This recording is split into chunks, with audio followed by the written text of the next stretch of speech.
telenovela PH, love, romance, fantasy, kwentong aabot sa puso at imahinasyon. Lucas and Althea Stories, Anino sa Liwanag, isang pag-ibig na isinilang sa gitna ng dilim. Episode 47. Sa harap ng pinto. Huminga ng malalim si Lucas habang nakasandal sa malamig na pader. Ramdam niya ang kirot sa tagiliran, mainit, dumadaloy, pero hindi niya pinansin. Tahimik. Masyadong tahimik. Kanina lang, halos lamunin siya ng gumagalaw na sahig at pader. Mga patibong na tila may sariling isip. Pero ngayon, parang biglang umatras ang bangungot. Mabagal siyang tumayo. May mga yapak sa malayo. Mga bantay. Ngunit kakaiba, hindi sila sumusugod. Parang, hinihintay. Hindi normal to, bulong ni Lucas sa sarili. Sanay siyang tumakas sa panganib. Pero sanay din siyang maramdaman kapag may sadyang bumibitaw sa kanya. May puwang sa galaw ng bitag. May sandaling hindi siya tinamaan, na parang may humila sa tali ng kamatayan pabalik. Pinaikit niya ang mata saglit. May pumipigil, wika niya sa isip. Pero bakit? Sa unang pagkakataon mula nang pumasok siya sa ilalim ng dilim na ito. Hindi lang ang mga Rosa Negra ang inaalala ni Lucas. Kundi ang tanong na mas delikado pa. Sino ang ayaw pa akong mamatay? At sa kabilang dulo ng pasilyo, may mga matang nakamasid. Hindi galit, hindi rin awa, kundi isang uri ng tahimik na paghusga na hindi niya pa nauunawaan. Tahimik na nakatayo si Severo sa harap ng mga monitor. Hindi siya kumikilos, ngunit ang mga mata niya'y hindi kumukurap. Nakatuon sa anyo ng binatang sugatan sa pasilyo. Si Lucas, sa isang pindot lang, maaari na niyang tapusin ang lahat. Isang utos, isang hudyat, isang galaw ng mga bantay. Ngunit hindi niya ginawa. Sa monitor, bahagyang napayuko si Lucas, pilit inaayos ang paghinga. May dugo sa gilid ng kanyang tagiliran, ngunit buhay. Mahina ang hinga ni Severo. Parang may kumurot sa dibdib niya. Sa isang saglit, naglaho ang mga ilaw sa paligid, hindi sa katotohanan, kundi sa alaala. Isang larawan ang pumasok sa isip niya. Isang pasilyong pawn ng usok. Sigawan, putok, apoy, at isang binatang nakaluhod sa dilim, hinihingal, duguan, nakatingin sa kanya na parang umaasa. Mabagal ka, bulong ng alaala. Iniwan mo siya. Biglang bumalik sa kasalukuyan si Severo. Humigpit ang hawak niya sa gilid ng mesa. Sir, tanong ng isa sa mga tauhan sa likod niya. May pagkakataon na po tayong tapusin ang anino. Hindi agad sumagot si Severo. Tinitigan niya muli ang monitor. Hindi pa, malamig niyang wika. Huwag muna siyang patayin. Nagkatinginan ang mga tauhan. Hindi nila maintindihan ang utos, ngunit sumunod. Nang mag-isa na lamang si Severo sa harap ng mga screen, marahan niyang ibinulong sa hangin. Hindi ko nauulitin ang iniwan ko noon. Tahimik ang silid. Naririnig lamang ang marahang pag-ikot ng bentilador sa kisame. Nakatayo si Severo sa gilid ng mesa, bahagyang nakayuko, hindi bilang sunod sanyeran, kundi bilang taong may respeto sa kapangyarihang nasa harap niya. Bakit buhay pa ang anino? Malamig na tanong ni La Viuda. Hindi agad sumagot si Severo.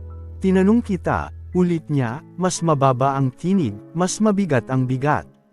May pagkakataon na ang mga Amazona, may mga bantay, may bitag, bakit nakakalusot pa rin siya? Umangat ang tingin ni Severo. May silbi pa siya, sagot niya, diretso. Mas magiging kapaki-pakinabang siyang buhay, kaysa patay. Sandaling natahimik si La Viuda. Dahan-dahan niyang inilapag ang isang daliri sa mesa, isang munting galaw, ngunit sapat para manginig ang hangin sa silid. Kapag nagsimula ng maawa ang isang sandata, wika niya. Nagsisimula na rin itong pumutol sa sarili. Hindi kumurap si Severo. Hindi ito awa, mariin niyang sagot. Diskarte. Bahagyang yumuko ang ulo ni La Viuda, hindi pagsang-ayon, kundi isang tahimik na babala. Siguraduhin mong tama ang diskarteng yan, wika niya. Dahil kapag nagkamali ka, hindi lang ang anino ang mawawala. Tumalikod siya sa dilim. At sa susunod na makita ko ang pagkakataon, ako na mismo ang mag-uutos ng huling galaw. Biglang umuga ang sahig sa ilalim ng mga paa ni Lucas. Sak! Mula sa katahimikan, bumalik ang ingay ng mga mekanismo, mga bakal na umuusli mula sa dingding, mga panel na biglang bumabagsak. Parang may nagbukas ulit ng gripo ng kamatayan. Hindi pa pala tapos, bulong niya. Mabilis siyang gumalaw, gamulong palayo sa isang matulis na panel na muntik nang dumurog sa balikat niya. Tumama ang bakal sa pader sa likod niya, 1 pulgadang lang ang pagitan sa kanyang ulo. Humingal si Lucas. Mas mabilis na ang galaw ng bitag ngayon. Mas tiyak, mas matalino. Habang umiiwas, napansin niya ang kakaiba. May pattern ang galaw, hindi random. Parang may taong nag-a-adjust sa bawat hakbang niya. May sumirit na manipis na kawad mula sa kisame. Agad siyang damapa, ngunit hindi sapat. Kumaskas ang kawad sa braso niya, pumutok ang balat. Napapikit siya sa sakit. Arg! Kumapit siya sa pader, pilit pinipigil ang pagdurugo. Hindi na ito simpleng pagtakbo. Isa na itong habulan na may utak sa likod. Sa malayo, narinig niya ang mga yabag ng bantay. Papahigpit ang bilog. Tumingin siya sa unahan, may 200. Ang isa, maliwanag. Tila ligtas. Ang isa, makitid at halos walang ilaw, ngunit may puwang sa pagitan ng gumagalaw na mga panel. Kapag mali ang piliin ko, bulong niya. Dito na matatapos. Humigpit ang hawak niya sa sugatang braso. Huminga siya ng malalim, at tumakbo, papalapit sa desisyong hindi na mababawi. Tahimik ang silid. Ngunit sa katahimikang iyon, may kung anong bumibigat sa dibdib ni Althea. Huminga siya ng malalim. Ba't ganito, bulong niya. Parang may humihila sa kanya mula sa malayo. Isang pakiramdam na hindi niya maipaliwanag, hindi sakit ng katawan, kundi kaba ng puso. Bigla siyang napahawak sa dibdib. Parang may biglang sumikip. Lucas, mahinang bigkas ng pangalan, hindi niya alam kung bakit iyon ang unang pumasok sa isip niya. Sa malayo, may narinig siyang tunog, parang bakal na gumagalaw, parang pader na sumasara. Hindi niya alam kung totoo iyon o guni-guni lamang sa loob ng kulungan. Pinaikit niya ang mata. Kung nasaan ka man, bulong niya sa dilim. Sana buhay ka pa. May luha na kumawala sa sulok ng mata niya. Hindi dahil sa takot para sa sarili, kundi dahil sa takot para sa isang taong hindi niya kayang makita. Ngunit pakiramdam niya'y nasa panganib. Tahimik na minamasdan ni Severo ang mga screen. Kita niya ang mabilis na paggalaw ni Lucas, ang pag-iwas sa mga patibong, ang pilit na paghawak sa sugatang braso. Hindi na siya kasing bilis kanina. Masikip na, wika ng isa sa mga operator. May puwang pa po ba tayo? Hindi agad sumagot si Severo. Bahagya niyang inangat ang kamay. I advance ang pattern, utos niya, malamig ang tinig. Isara ang micro gaps. Huwag siyang bigyan ng pahinga. Sa mga monitor, sabay-sabay na gumalaw ang mga pader. Mas bumilis ang mga panel.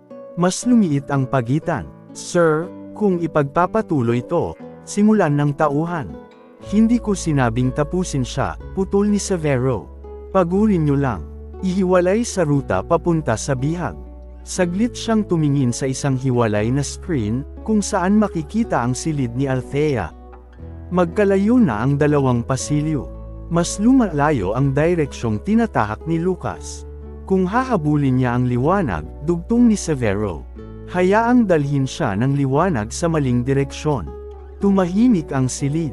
Sumunod ang mga tauhan. Sa likod ng malamig na anyo ni Severo, may bahagyang pagkurap ng mata.